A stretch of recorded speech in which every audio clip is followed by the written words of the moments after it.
In front of me is Xiaomi 13T Pro, and today I would like to show you how you can clean storage of this Xiaomi.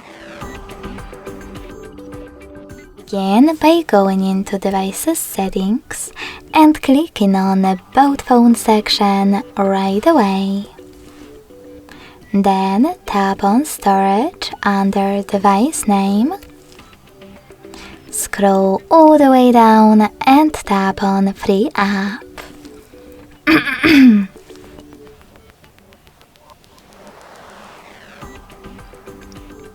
Lastly, click on Clean Up and wait. So when I do that, as you can see, storage of my Xiaomi was successfully cleaned. Thanks so much for watching. If you enjoyed this video, don't forget to leave a like, comment and subscribe. Bye!